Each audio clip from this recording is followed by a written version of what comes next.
We're back. You're listening to the Talking Boxing with Billy C show. Glad you could join us. And don't forget about my book, Tom Molyneux, From Bondage to the Baddest Man on the Planet, is available right now, where all good books are sold. And you can actually get it right now if you visit Amazon.com or BarnesandNoble.com.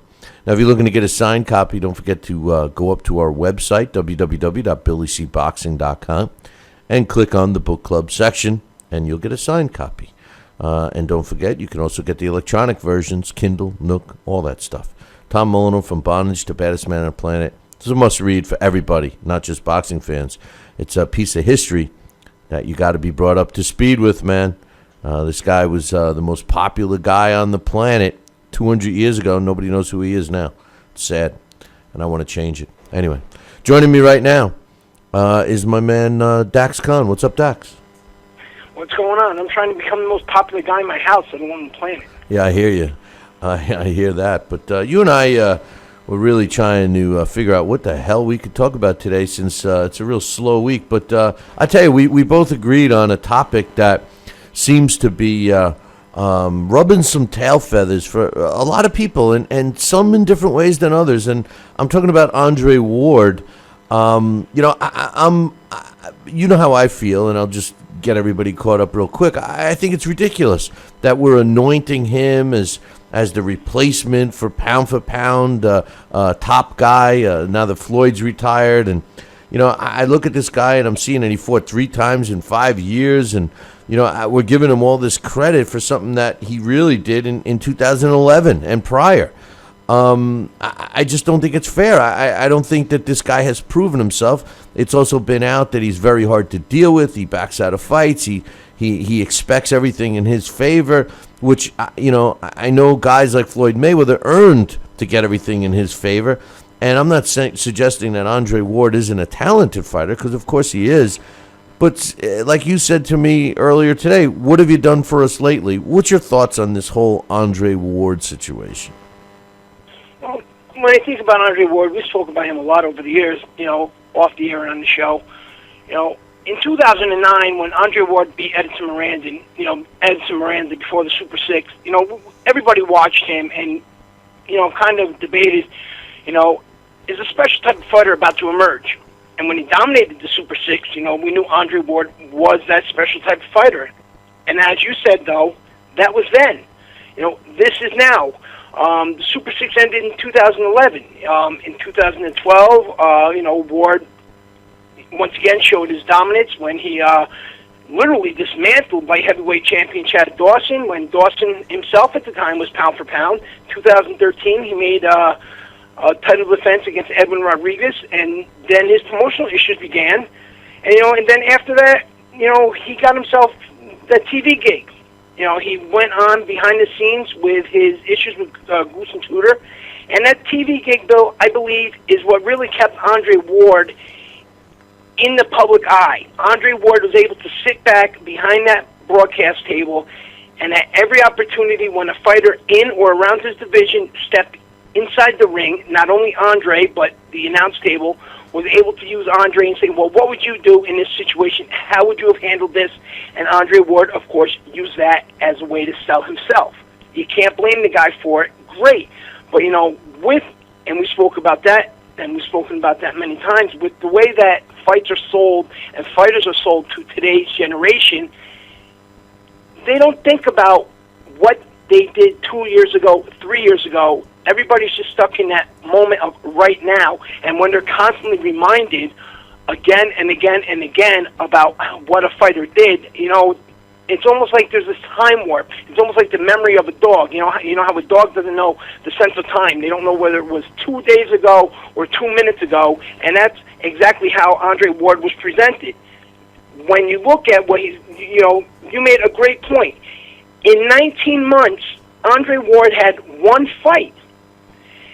In one fight in 19 months, and that was against Paul Smith. It was a good fight to shake off the ring rust, to see what was, where he was at. But then again, the guys that are around him, mainly, the Sergey Kovalev and, of course, the Triple G, whose name continuously came out of Andre Ward's mouth. Look what those guys did in that meantime.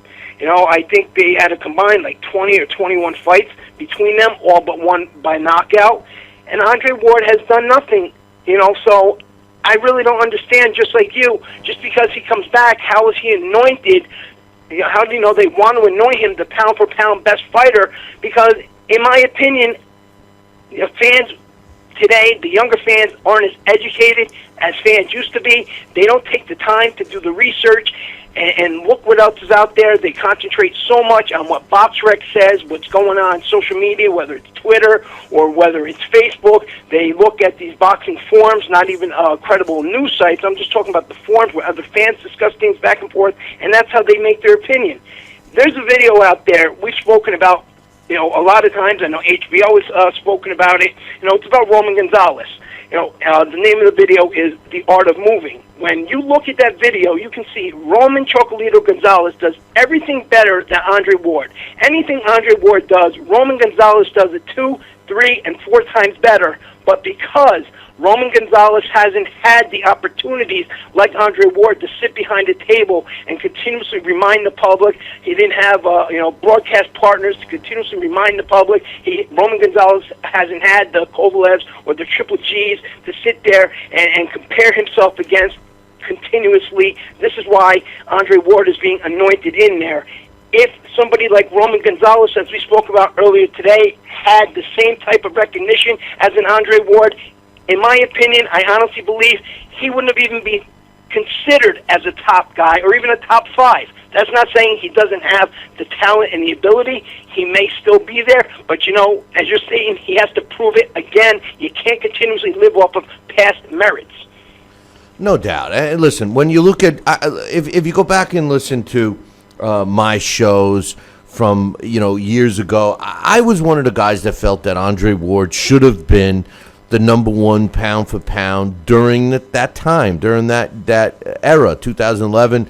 I was trying to make points why he was, and when you look at this guy's resume, and you see from 2008 with his fight, actually, if you go back for his first fight in 2008 against Ruben Williams. Now, Ruben Williams, if you look at now, he's just a guy that fights for paydays in the heavyweight division. This was obviously in the super middleweight division when he had a record of 29-3. From that fight on, Ruben Williams, Jerson Ravallo, Esteban Caminu, Henry Buchanan, which was a good fighter at the time. This is 2009. Edison Miranda, where you started off with, Shelby Pudwell, Miguel Kessler, Alan Green, Seiko Bika, Arthur Abraham, Carl Froch, Chad Dawson. I mean, listen, you can make a great case that the only other fighter in boxing during that time that was fighting the same level of opposition in any weight class, but it happened to be in the same one as Andre Ward,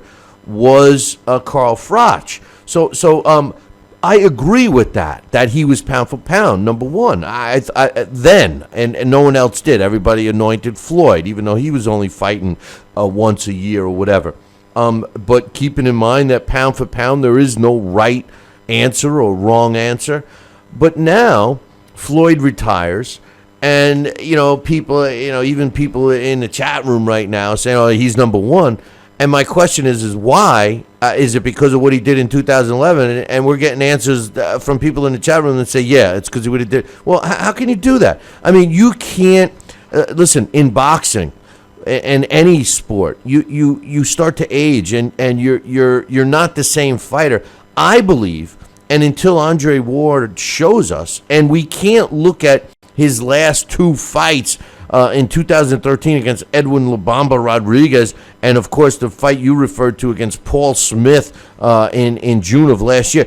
There's no way that you can tell me that that's a pound for pound number 1 performance by that guy. So you got to go all the way back to the Carl Froch fight. Even if you want to give Chad Dawson the credit, you want to give him that fight as credit, because he did stop Chad, even though Chad is nowhere near himself. But it is what it is. You go back to 2012. The fact is this: Andre Ward could very well have been sitting out, being the diva that he is, wasting the best part of his career. And we won't know that. He's 31 years old now. We won't know that until he fights again. And even that, he picks Sullivan Barrera, and he's not even, working with them. The fight's not even really signed, sealed, and delivered. The BoxRec, who does a computer ranking system, has him ranked at number 3 in the world at light heavyweight. And he's only fought one time at light heavyweight against Paul Smith. Technically, it was a light heavyweight fight. So they've already got him moved at number 3. Based on what? I don't know. Our rankings, we don't even have him in the top 15, and that's because we're ranking him at light heavyweight. How can you move him past all those other fighters in that division, let alone in the pound-for-pound ranking? I just don't get it.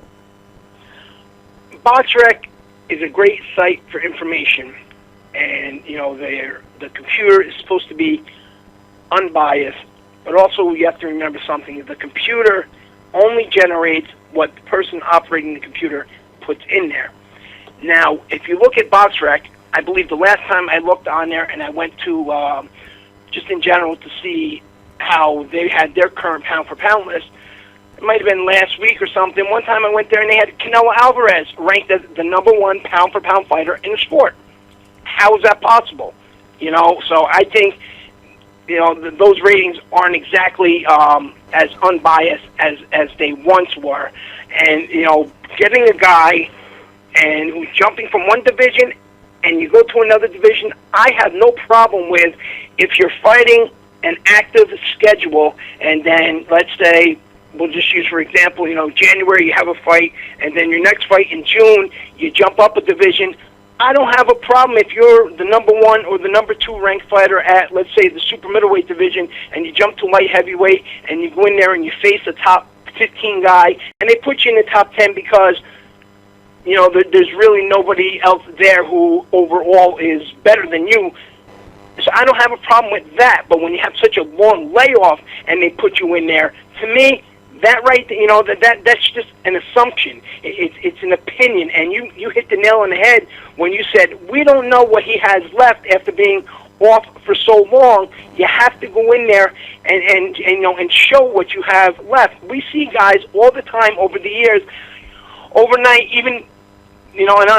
When people hear the term a fighter ages, they assume that means a guy who's towards the tail end of his career, he's had a couple good performances, and then one day he goes in there and he's just not himself. Shane Mosley is an example for that. He had this one last great career performance against Antonio Margarito, and his very next fight, he just looked like an old man.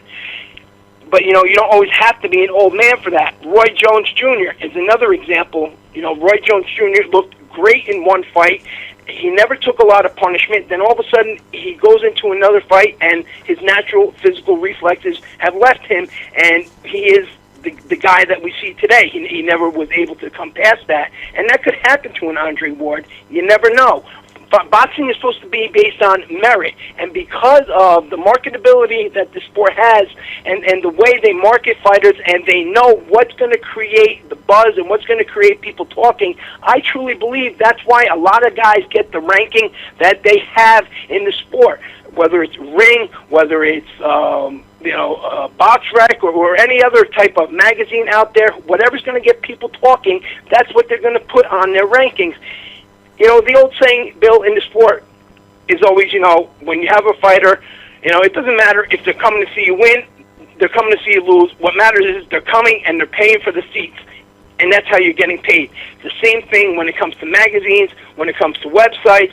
It doesn't matter if people agree or they disagree. All that matters is people are talking. So if you have a list that nobody agrees with, and he's telling this guy and this guy and that guy, more people are buying the edition to the magazine, more people are going to visit the website. That's getting you more advertisers, that's getting you more hits, that's getting you more buys off the newsstand, and that's putting more money in your pocket. And in turn, that's helping just generate more more publicity overall, and it's not doing anything for the fighters or the sport in general. That's the business side of the sport, and that's what hurts the sport so much.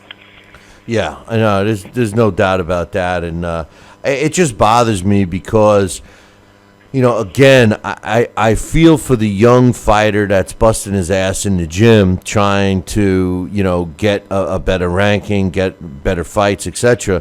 And because fighters with names and a previous success, in a sense, they automatically get moved up to the top. And it's not like that in any other sport. I mean, obviously it's not a team sport, but, teams, just because they were, a good team one year doesn't automatically put them at the top. College football kind of does with the top 25 rankings in the nation, but that's only to kick off the season, and they make their adjustments based on level of opposition, et cetera, et cetera. Boxing seems to not do that. Just like if people go and look at the Billy C. Boxing rankings, we still have Floyd Mayweather ranked as our number one pound for pound, and the reason is because our rule is that the fighter has to be out of the sport for a year before we take him out, even though he has, just like we have him as our number one welterweight, even though he says he's retired, he's got up until a year before we remove him, because chances are he's not retired. And then what happens? If Floyd Mayweather decides, if we wake up tomorrow morning and Floyd Mayweather decides to come back, and he says, I'm coming back, you watch, all of the belts that they gave up, they will give back to Floyd, and he will automatically be put in that number one pound for pound spot. Now, whether it's justified or not, that's a whole nother ball game. You could still make an argument that he is still the best pound for pound fighter, but we anoint the guy just because of his place at one point. With Floyd's case, it's a little more acceptable because he hasn't been out for as long as Andre Ward technically has been, although he did fight in June of last year. I just can't see how people, believe that he's the best fighter when they haven't even seen a performance by him. His best performance, the Carl Froch fight was his last really good performance in 2011. We could give him the Chad Dawson fight too in 2012, as a great performance. But aside from that, I mean, really, you're gonna give a 12-round decision win over Edwin Rodriguez and a stoppage over a guy that had no chance against him, Paul Smith. We're really going to use those two fights to put him in place as the number one pound for pound. I just, it's disheartening. It really is, And I do believe that this guy has been on the sidelines for probably the best notch of time in his career. Only time will tell if that's the case. And yes, that's exactly. I think Andre Ward is what, 31, 32 now. 31, yeah. 31. So fighters in the old days, when a fighter was like 31 or 32 years old, they were considered old men. Of course, things are different nowadays because fighters don't fight as much. So, your body doesn't take as much abuse, and that's why guys in past eras got old so young, not old as in, literally old men, but physically old in terms of a fighter, because their bodies went through so much abuse. But on the other hand, if you're not continuously using your muscles, boxing is based off of a lot of reflexes, and if the reflexes get rusty, they get stale, you start losing that muscle memory, it's hard. And even at 31 or 32, 33 years old, it's hard to rebuild that muscle memory back up when you've got guys who are younger than you, who are continuously active, and their muscle memory is just getting better while you're just trying to bring yours back to what it once was. So, absolutely, you never know how that's going to work out for him when he gets somebody who's been really active and who's really sharp on their game, and fighting somebody like a Paul Smith. No disrespect to Paul Smith, but that's not how you're going to get yourself into that prime condition and able to fight somebody who's been at the top level continuously, nonstop. Now, that's the other thing. I think the fans are blinded by that Everybody talks about that nowadays on how that O is the selling point. The O and world titles, Bill, in my opinion, they're bad for boxing, sure. An O is great if it's a genuine O. If you take a guy like Andre Ward and he's been out for so long, sure, it's a lot easier to keep that O if you're not risking it as often. Adonis Stevenson, after the Kovalev-Pascal 2 fight, Adonis Stevenson and Kovalev, they get into this altercation. Adonis Stevenson saying, I'm the champion, and Kovalev, who has more titles, of course, he wants to be recognized as the top champion. When you look at guys in the past, to go undefeated, it was almost impossible. I think we spoke earlier today when you were saying, guys back then, even world champions, were more or less part-time fighters. No. It's the other way around. They were full-time fighters back then. Now they're part-time fighters. Oh, I was okay. All right. Because back then, it was boxing was a trade. That's what made it so much better, because you had people that made a career of boxing. They got into the gym as a kid. They fought in the amateurs. They became pro. Then when their career was over, they were the ones that became the trainers, the gym owners, the promoters, the managers. So you had boxing people involved in the sport. Today, you don't. You have, somebody with a checkbook. But getting back to Andre Ward, one other thing I wanted to bring up, something that we talked about earlier, is all the injuries.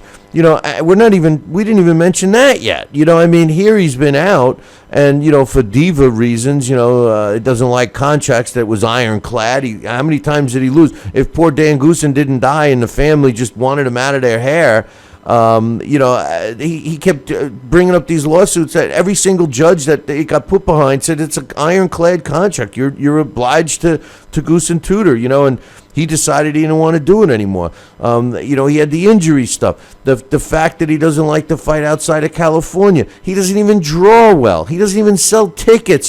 He's not even that. All of us know who he is because we're diehard boxing fans, but ask anyone outside of the diehard boxing fan arena, they'll know who Deontay Wilder is and who Sean Porter is and Keith Thurman, Robert Guerrero. They'll know who they are before they know who Andre Ward is, and that's just because they've been watching it on PBC. So thank God for that, at least. Andre Ward is an unknown guy. He really is. He had a great opportunity with that injury. After being out for so long, he had a great opportunity to fight on the undercard of, what was, if it wasn't for the fact of Mayweather and Pacquiao happening in that same year, the Cotto and Canelo fight would have been the biggest pay-per-view of the year, and he could have went in there against a 38-year-old Alexander Brand, who could have gave him some rounds, but, Ward more than likely would have won, and he would have looked good doing it, and something that would have really catapulted him back into legitimacy. But he had a little bit of swelling. Even he admitted himself it wasn't a serious injury; it was some swelling. I don't want to go into the fight unless I'm 100%. I can understand that. I can agree with that. But there are some limits. When you take you take the guys of the past and you see what they did and what made them so great is exactly the facts of like the topic of today's show, fighters who fight. Take somebody like Henry Armstrong, who in the same time span of an Andre Ward, within those 20 months or 19 months, he fought 21 times. 17 of those times were world title fights in 2 different divisions. He fought future Hall of Famers, Fritzy Zivik twice, Baby Armazetti, I think Lou Ambers, Lou Jenkins, 17 world title fights in 2 divisions. Sometimes this guy was fighting every couple weeks. Maxie Rosenblum, Slapsy Maxie, one of the best light heavyweights ever, a division that Andre Ward is in. Same thing with Adonis Stevenson. Maxie had this record of 207, 39, 26. 2 stoppage losses. But again, there's a guy who fought 4 times in 1 month, and they were title defenses in there. This is what these guys did, and this is why these guys went down as all-time greats. And these guys fought with these injuries, and sometimes they fought with serious injuries, and they would mask them, and they would go in there, and they would put on these great performances. And when you would see these world champions fight guys that have these horrible records of, let's say, 8 wins and 4 losses, and you're wondering, why are they fighting them? Because these guys, like you stated, they had to pay the bills, and this is what they're doing to stay busy. They didn't have the TV back then. They didn't have these major promotions. They didn't have the internet, and so these guys had to keep themselves in the spotlight by traveling to different, not only in the country, but around the world, so everybody knew who their name was, and it made them marketable. Now, when you get these guys that you see today complaining about the slightest little things because they're not getting the right venue, they want the ring to be a 20 by 20, and the other guy wants to be an 18 by 18. And you know what? I'm just going to throw away this $4 million purse, and I'm going to go and I'm going to fight me a guy that, you know, he's lost his last 6 fights in a row. But, you know, I'm going to go out there and put on a showcase performance, and I'm going to let my fans know this is what I'm capable of. It's really disheartening for the sport. And, you know, when you want to say fighters who fight in eras like this, you know, you get a guy like Glenn Johnson who used to take fights on such short notice, and he had a lot of losses, and people never understood and really didn't know who Glenn Johnson was until he beat Roy Jones. You know, the casual fan didn't know who he was, or like a Darnell Boone, who continuously, even to now, he takes short fights on short notice, sometimes no training camp, and he gives the guys, I think he's the only one to knock Andre Ward down. He's knocked Kovalev down. He knocked out Adonis Stevenson. These are guys that are real fighters, and these are the guys that, in my opinion, Bill, they're the definition of a fighter. When these other fighters are quibbling over the tiniest little things, when there's millions of dollars out there for them, I have to, you know, they're a diva. They really are. They're a diva, and, you know, there comes to a point in time, there's a stay busy fight and there's a cherry-picking fight, and when everything has to go your way or no way, and everything has to be stacked in your favor, it doesn't matter if the other guy you're going against is a top 10 or a top 20 fighter. You're still cherry-picking, because unless everything is just right, you're not going to pick it off the tree, and you're not going to put it in your bag so you can take it home to eat, and that's what these fighters are doing. It's not all their way. Everything's not going right. They're not going to fight, and that's what Andre Ward is doing. Yep. No, you're right. Dax, some great points. I appreciate it. And it is a slow week, but I'm sure we'll be talking again later in the week, my man. Yeah, definitely be talking later in the week, and hopefully things are going to... I think later on this month we have a couple big fights, don't we? Yeah, the 27th, there's some good ones, and I think, you know, that'll be the beginning of the year, really. I think February 27th, we got a couple of good fights coming our way, and then also March kicks off, April. It's very solid after that. We just got to get by these next couple of weeks, you know, and we'll be good. Another guy getting really on my nerves, worse than Andre Ward is on yours, is David Haye. He's doing the same thing. He wants everything his way. He's complaining, and I keep saying this repeatedly, Tyson Fury isn't doing what... giving him what he wants after David Haye's pulled out so many times because everything wasn't just right for David Haye. Still, as of right now, the real King Kong is looking for a dancing partner, and I'm sure the King Kong would like to beat his chest over the Haymaker. I want to see that fight in the heavyweight division, Bill. Nah, David Haye, I don't give him... I look at him like a grain of salt. I can't stand him, and he's not even relevant to the division. But anyway, Dax, I got to take a break, and we'll be looking forward to you later in the week, my man. All right, I'm going to go outside and try not to freeze to death. The snow's coming down. There you go. There's my man, Daxx Khan. You can check out his column up on BillyCBoxing.com. I'll be back in 2. Talking Boxing with Billy C.